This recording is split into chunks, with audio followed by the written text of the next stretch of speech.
Hey there. Welcome back to the kitchen. So today we're going to get into a frying method and we're going to make some chicken fried steak, and that's going to be for another video. But one of the more interesting things that we're going to do is make the oil that we're going to fry the chicken fried steak in. Now some places may call this schnitzel, some places may call this country fried steak. Here in Texas where I'm at, we call it chicken fried steak. It's the common thing. But where do you start? Well, you start by making the oil that you're going to fry it in. And one of the ways that we do that here is we use clarified butter. Now, not ghee.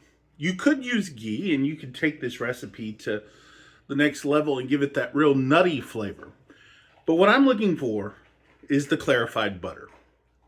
So in this video, I'm going to show you how to make the oil with the clarified butter. And it's actually pretty simple. In the next video, we're going to make chicken fried steak. But let's get on to this butter thing.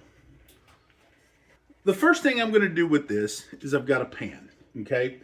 Pretty thick pan here. This is actually going to be the skillet that I'm going to use to make the chicken fried steak in later. But we're also going to use this skillet to make the clarified butter that we're going to fry the chicken fried steak in, okay? This is pretty important. You want a heavy bottom pan so the butter doesn't burn. And that's a really important part of this. Okay, so in my pan here, I've got 2 sticks of butter. It's about a half a pound of butter. Now what we're going to do, the idea of this is just to slowly melt this butter down until some of the milk solids and the milk fats begin to separate themselves. That's what we're looking for. Now I'm going to do this over really low heat because I don't want to totally completely melt or get rid of the butter, right? I want to slowly dissolve this down so I can start to see things separate here together. And you'll see what I mean here in a minute, but this is a key component to making something because you can fry at a very high temperature with this stuff. And let's talk a little bit about that. So the truth is there's very, very little that you should fry, if anything, at over 425 to 480 degrees Fahrenheit. That's a very high temperature. That's an extremely hot temperature. This oil can go 500 plus degrees Fahrenheit, this clarified butter or even ghee if that's what you're cooking with. Chicken fried steak does not need to be that high. Now, traditionally, most people would cook it with vegetable oil or shortening or something like that. But this clarified butter or ghee, whichever way, ghee is just darker, okay? You're caramelizing some of the solids, right? Ghee is just darker clarified butter, prepared a slightly different way. But probably in olden times, if you didn't have shortening or lard or something like that, you would do this with the clarified butter. Because it can get to a very high temperature. And getting it up to that very high temperature is key to frying something nice and golden brown. In this case, it's going to be our chicken fried steak. So it's something that we use. But you'll see what I'm going to do here in a minute, because with chicken fried steak or country fried steak, you normally serve it with, like, say, mashed potatoes or broccoli or peas or something like that. So the milk fat we're not going to throw away. We're going to use it for other parts of our dinner recipe. Now you can see this has been going on for about 10 minutes or so. You're starting to see some of the components separate away here. You know, you see some of the clarity here. This is what we're looking for. And we're going to slowly evaporate the water out of this butter. This is what we're looking for. And once this water begins to slowly come out, you'll notice the sound of this change if you're doing it right. It'll go from kind of a rolling boil, like blah, blah, blah, blah, blah, to more like a blah, blah, blah, blah, blah, blah. You'll hear it, and we'll try to show you that. But that's how you know you're getting to the right stage. But just let this melt. Let it keep going. You know, I'm going to sit down here because kitchens are traditionally small here, and I know your home kitchen is probably much larger than this, but and this is my home kitchen too, but restaurant kitchens are notoriously small and tight places. And in my younger years, when I worked in restaurants, believe it or not, I did work in restaurants years ago. You kind of get used to working in small, cramped quarters. We had this little shotgun kitchen at one of the restaurants I worked at. Sometimes busy time, you might have 10 people in this really cramped up area.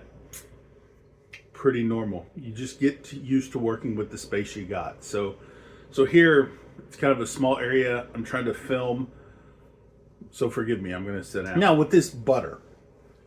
Come on over here. Let's see if you can zoom in and take a look at this butter here real quick for me, okay? Now you see how this butter here is starting to separate out just a little bit. I'm not stirring this or anything. I'm just kind of letting it go, letting it do its thing. And you'll start to see some of the solids kind of change, compound a little bit. They'll fall to the ground, fall to the bottom of the pan. It's okay. And then you'll start to hear it bubbling. We'll start to hear this bubble sound that comes along. That's what you're looking for. And then as that changes from one sound to another, and this whole process can sometimes take 30 minutes to an hour, depending on how much clarified butter or ghee, whichever one you're making. Ghee will take a little bit longer because you have to cook it a little bit longer. But clarified butter is a beautiful, beautiful thing. Now then, you'll see how this is starting to bubble up, how it's starting to kind of separate even more. That's what we're looking for. Now, I don't know if you can hear this on the microphone, but you can start to hear these bubbles. It's more of a sizzling sound, right? That's telling me we're getting a little hot here, so I'm going to reduce my heat even more as I start to render this butter down. And you're starting to see how this is separating itself more and more and more and more from the solids, right? And that's what we're looking for. Now again, don't rush this process. Don't try to make it something it's not, right? Let the water evaporate out of here. Okay, that's what we're looking for.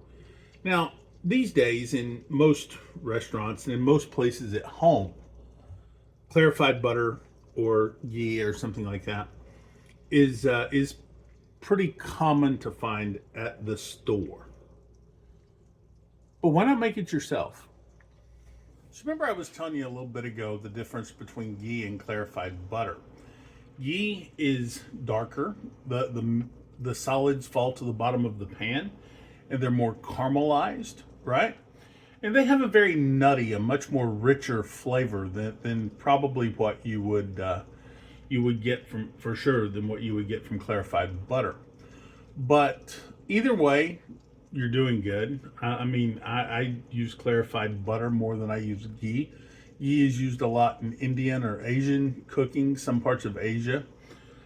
But for most of our Western cooking is clarified butter, which is generally attributed to the French style of cooking. And it's generally much healthier. So you're taking, I'm not a big fan of cooking with olive or with vegetable oil or canola oil or seed oils. This is a great way to do that, to get away from that. And it's also very flavorful. Okay, it's not hard. So you see how some of this white is starting to come out, right? Some of this solids, right? We're just going to try to skim some of this to one side of the pan. And again, we're not going to waste anything, right? Okay, we're going to try to waste as very little as we can. But I want to bring as much of this solid as I can to one side of my pan here, okay? I'm going to just take my time here and I'm gathering up as much of it as I can here, trying to keep it to this side here.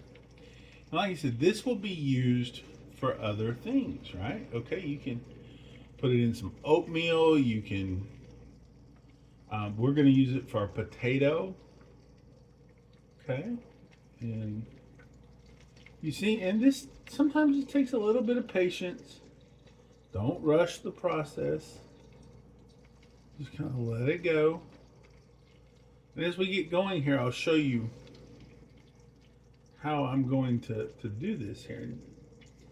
This milk fat goes good over some popcorn, actually. If you're going to have like a movie night and you are frying some corn dogs, or you're frying some French fries or something like that, this is great on popcorn, this white stuff. Okay, so now what I'm doing here is I'm going to try to skim some of these solids off of here as it comes up, and I'm trying to get the water all out of my clarified butter here. See what I'm doing? Just like so. And it's not very complicated. And again, this is about a ½ pound of butter because I'm not making a huge batch, although you could make a batch and this would be very shelf stable for quite some time. It would be perfectly fine. But you know what? Take your time and just let it go.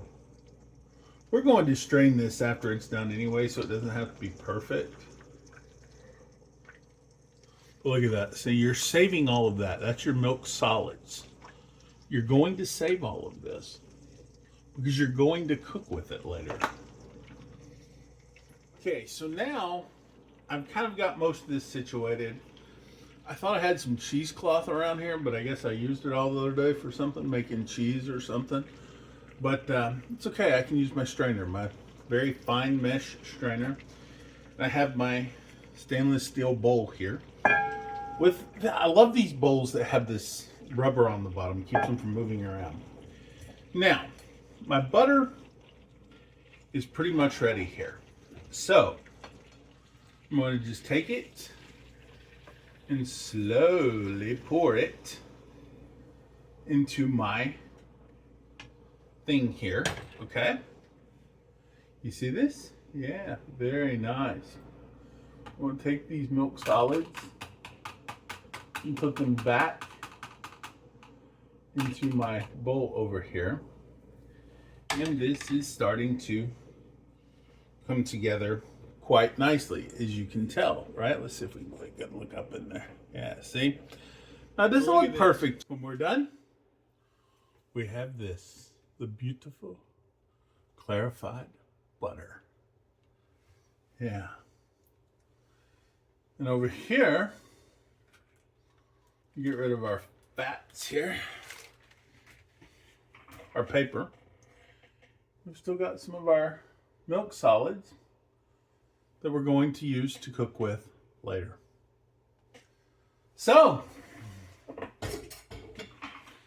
now you know. It's pretty simple. There's not much to it. And this is clarified butter. It's an easy thing. Very tasty. Very tasty. These milk fats, use them to make your potatoes with.